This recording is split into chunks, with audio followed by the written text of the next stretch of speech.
কেন্দ্রীয় সরকারের নীতি এবং দেশের বর্তমান পরিস্থিতির তীব্র সমালোচনা করে রাস্তায় নামল উদয়পুর জেলা কংগ্রেস।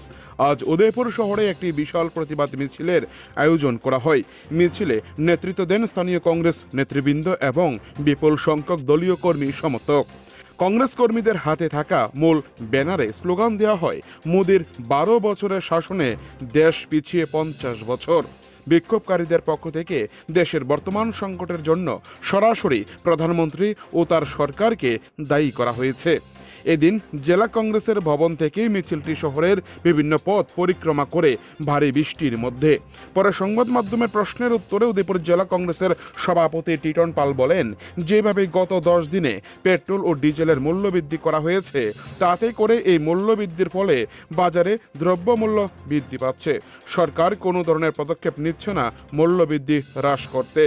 পাশাপাশি এই দিন কংগ্রেসের জেলা সভাপতি শ্রী পাল বলেন, দেশের প্রধানমন্ত্রী যেভাবে অন্য দেশে গিয়ে চকলেট বিতরণ করছেন তা সত্যি এ দেশের জন্য দুর্ভাগ্যজনক বলে আখ্যায়িত করেন কংগ্রেস। এই দিনের দ্রব্যমূল্য বৃদ্ধি নিয়ে যেভাবে কংগ্রেস উদয়পুর শহরে নেমেছে প্রতিবাদ করার জন্য, তাতে করে রাজ্যের বিরোধী দল সিপিআইএম এখনো পর্যন্ত উদয়পুর শহরে কোনো ধরনের মিছিল ও মিটিং করতে দেখা যাচ্ছে না। তা নিয়েও রাজনৈতিক মহলে ব্যাপক গুঞ্জন রয়েছে বলে মনে করছে রাজনৈতিক বিশেষজ্ঞরা। উদয়পুর থেকে নিজস্ব প্রতিনিধির রিপোর্ট, টিভি 100 বাংলা।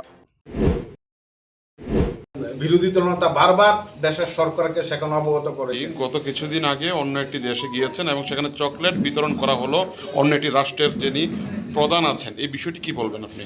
আমরা তো সেটা দেখেছি সামাজিক মাধ্যমে, সেখানে সমাজ কর্মী যারা আছেন অনেক রকমভাবে সেখানে মন্তব্য করেছেন। এটাও খবর পেয়েছি যে এই দেশে গিয়ে উনি চকলেটটা সেখানে বিজ্ঞাপন করলেন, সেই দেশে 2 ঘন্টায় নাকি কোটি কোটি টাকার সেখানে চকলেট সেখানে বিলি হয়েছে। আমার সেখানে বলতে খুব খারাপ লাগছে, আমাদের দেশের প্রধানমন্ত্রী অন্যান্য রাষ্ট্রে গিয়ে সেখানে চকলেটের বিজ্ঞাপন করছেন। এটা আমাদের দেশের জন্য অত্যন্ত সেখানে দুর্ভাগ্যজনক। মজুদ থাকে, তেল যদি মজুদ থাকে তাহলে দ্রব্যমূল্য সেখানে বৃদ্ধি পাবে কেন? আপনি একটা দোকানে যান, সেখানে আকাশ ছোঁয়া দাম, সেখানে দাম নিয়ন্ত্রণ করার জন্য সরকার কোনো পদক্ষেপ নিচ্ছে না।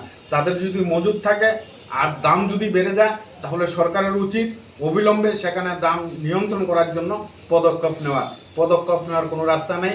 যারা মজুদদার, যারা জুটদার, যারা অবৈধ মাল মজুদ করেন, অধিকাংশ সেখানে ব্যবসায়িকরা বিজেপিকে সেখানে দলীয় তকলে চাঁদা দেন। সেই কারণে সরকার তাদের বিরুদ্ধে সেখানে ব্যবস্থা নিতে পারছে না।